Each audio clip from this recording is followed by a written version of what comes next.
I am the candidate of the people of America. Welcome to MsMojo, and today we're counting down our picks for the top 10 female trailblazers they didn't teach you about in school. Don't stand around waiting for someone else to give you permission to do something. You go ahead and you make your way. For this list, we'll be looking at groundbreaking women from a plethora of fields that you should really know about. Which female trailblazer do you think should be included in the school curriculum? Let us know in the comments. Number 10. Wilhelmina Fleming, leader of the Harvard Computers. Abandoned by her husband and with a young son to support, Wilhelmina took a job as a maid for Professor Edward Charles Pickering, the director of the Harvard College Observatory. In 1881, he hired her to assist with clerical work, declaring that she could do better than his incompetent team. He was not wrong. She discovered almost 400 celestial objects during her newfound career, most notably the Horsehead Nebula and the first white dwarf. After almost 20 years at the observatory, Fleming was promoted to curator of astronomical photographs, the first woman to ever hold a Harvard University title. Her methods for classifying stars by brightness and size are still used today. She even led her own female team, which became known as the Harvard Computers. It's unprecedented, it's surprising even now that it happened. And they were doing real foundational science. Speaking of computers, Ada Lovelace is another name you should know. Due to her work in the 1840s, she's widely considered the first computer programmer. Lovelace liked to call herself an analyst and metaphysician, but Babbage called her the enchantress of numbers. Number 9. Mae Jemison, the first black woman to go into space. Jemison's story is phenomenal even before we get to her space adventure. At just 16, she attended Stanford University, and during her senior year, deliberated between a career in dance or attending medical school. She chose the latter. I wanted to do something called biomedical engineering. While I was in medical school, I had the opportunity to go and work in a Cambodian refugee camp. I went on to study group in Cuba. I worked with the flying doctors in East Africa. Her medical career and time in the Peace Corps took her all over the world. But there was another destination on her bucket list. So, in 1987, she took a chance and applied for NASA. She reapplied and was selected out of 2,000 applicants to train to be an astronaut. And liftoff of Space Shuttle Endeavour. In 1992, she embarked on the STS-47 mission, becoming the first black woman to travel into space. Later, the Star Trek fan also became the first real-life astronaut to appear on the popular sci-fi series. It's all about space exploration. Everything we do in the world is about imagination and using your creativity to expand beyond your normal boundaries. Number 8. Caroline Herschel, a female pioneer of science.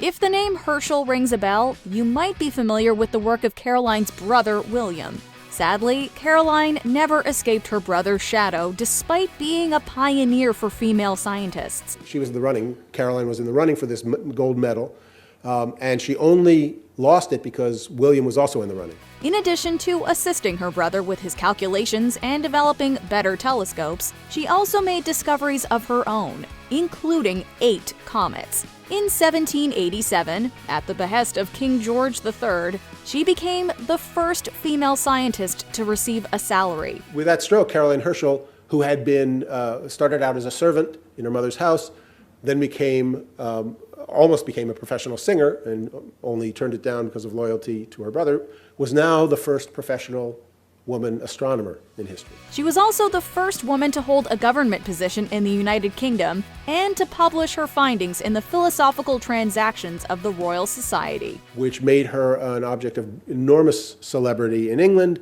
She was, surprisingly, treated just as well as her brother by the gentleman who did astronomy in those days. She was treated as a serious observer and a serious scientist. Number 7. Septima Clark, the architect of the Civil Rights Movement. Nicknamed the mother of the movement, Clark used her role as an educator to empower black communities. We walk in the footsteps of Septima Clark. She gave us a blueprint for change making. After losing her job for refusing to renounce the NAACP, she was hired by Tennessee's Highlander Folk School, which supported the movement and was pro-integration. She created the citizenship schools that revolutionized education in the South. As the school's program director, she used literacy classes to teach Black Americans about their citizenship and voting rights. She taught ordinary women the practical skills to go back into their communities and teach people to read. Because if they could read, they could vote. Some of her most celebrated students included Fannie Lou Hamer, Diane Nash, and Rosa Parks. If we're talking about Parks, by the way, we have to mention 15-year-old Claudette Colvin, who refused to give up her seat on the bus about 9 months before Parks did. Most people ask me, weren't you afraid? When I was a teenager, I was afraid, but I was more angry at these white pensioners. Number 6. Marion A. Frieswick, the CIA's first female cartographer. In 1942, a 21-year-old graduate from Clark University was hired to join the OSS Map Division in what's known today as the CIA.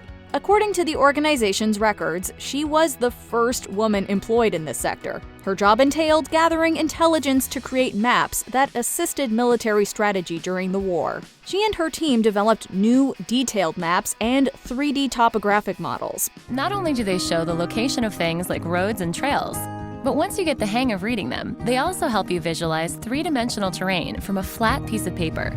It's reported that their innovations helped the Allied forces invade occupied Italy. Perfect invasion teamwork, sea power, sweeping land assault, and overhead, relentless air power. Following its success, these maps were in high demand by military leaders. Even after the war ended and her division was dissolved, she continued working for the CIA until 1958. Number 5. Esther Lederberg, a pioneering geneticist.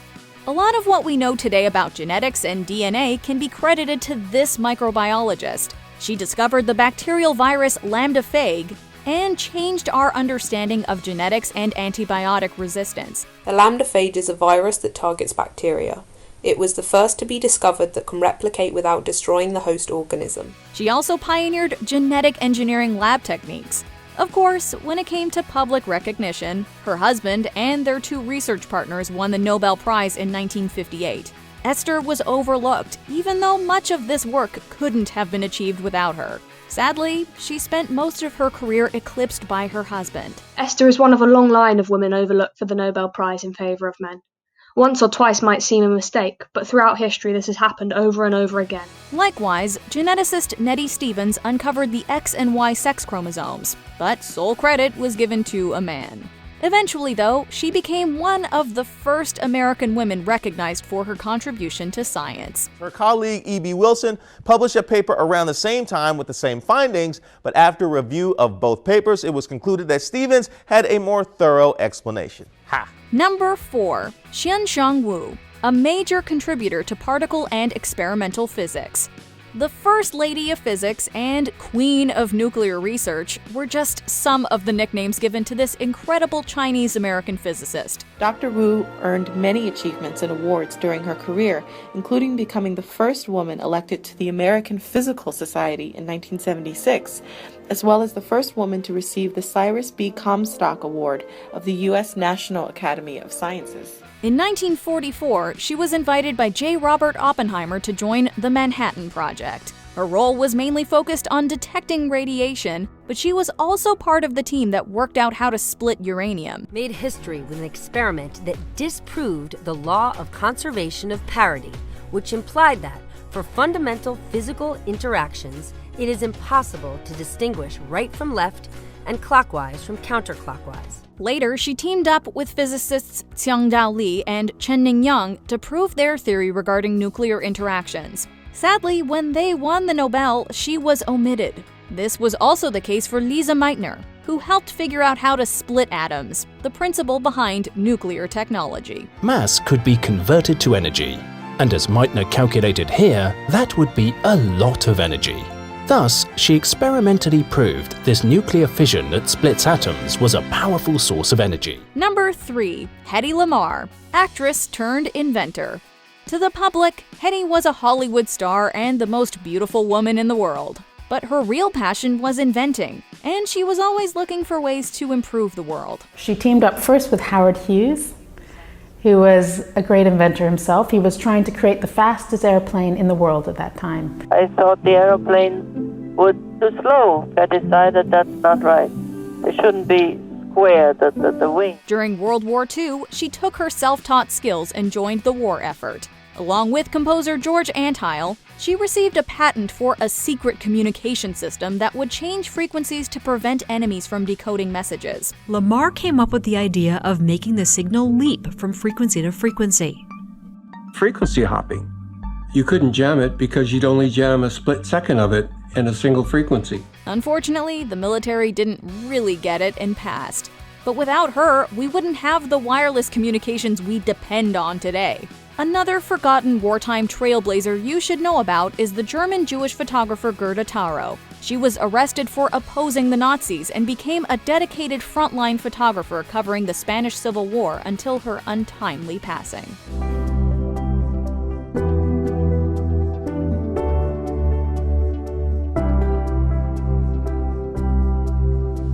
Number 2. Bessie Coleman, the first African-American woman and Native American with a pilot license.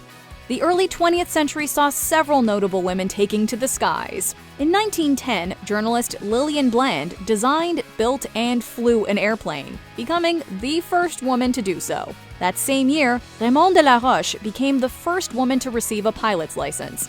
11 years later, in 1921, Bessie Coleman, nicknamed Queen Bess, became the first black woman and Native American to acquire a pilot license. She got her pilot license 2 full years before Amelia Earhart. And if you think it was hard to be a woman pilot when there were hardly any in the entire world, imagine being a black woman pilot at a time when America was still very much segregated. She was quite the celebrity, renowned for her daring air shows. Her goal was to help others like herself realize their dreams too. Bessie Coleman is this amazing, strong individual who wouldn't take no for an answer. Also, shout out to Beverly Bass, who in 1986 became American Airlines' first female captain. The sky's the limit, ladies. My freshman year, I went straight to the airport, took my first flying lesson. I came home from that lesson, I walked in the house, and I said, I will fly for the rest of my life. At that point in time, there weren't any women airline pilots, but I knew I was going to fly in some capacity. Before we unveil our top pick, here are a few honorable mentions. Kumala Hayati, the first female admiral of the modern world, remembered for leading the early resistance against the Dutch in Southeast Asia. Alice Hamilton, a pioneer in occupational health. She documented the impacts of harmful chemicals, saving countless lives. Claudia Jones, activist and founder of Britain's first major black community newspaper, also remembered as the mother of the Notting Hill Carnival. Mary Kenner, inventor of the adjustable sanitary belt. Due to racism, it took 30 years to get a patent. Marsha P. Johnson, a leading LGBTQ+ activist, a founding member of the Gay Liberation Front and advocate for those living with HIV/AIDS. Before we continue, be sure to subscribe to our channel and ring the bell to get notified about our latest videos. You have the option to be notified for occasional videos or all of them. If you're on your phone, make sure you go into your settings and switch on notifications. Number 1. Marie Maynard Daly, the first African-American woman to earn a chemistry PhD. Yes, in 1947, Daly was awarded a PhD in chemistry by Columbia University. As impressive as that is, it's what she did with it that's even more incredible. With a keen interest in the human body's chemistry, Daly focused her groundbreaking research around digestion, proteins, sugar, and cholesterol. She was among the first to identify risk factors in heart disease, especially related to blood pressure. At the time, it was groundbreaking. and served as a foundation for researching other high blood pressure diseases. Later in her career, Daly also examined the circulatory system, including the impacts of smoking. The biochemist would go on to further re-establish the industry's understanding of DNA. She also made discoveries that help us understand not just what DNA is made of, but how that genetic code or genome gets translated into proteins that run our body. Given her own experience with prejudice, Daly advocated for other minority students in the STEM fields. Like all the women on this list, she teaches us that no glass ceiling is unbreakable. Marie Maynard Daly laid the foundation for key science discoveries in medicine, genetics, and beyond. Today we take most of them for granted, but genetics as we know it is only possible thanks to her work. Do you agree with our picks? Check out this other recent clip from MsMojo. And be sure to subscribe and ring the bell to be notified about our latest videos.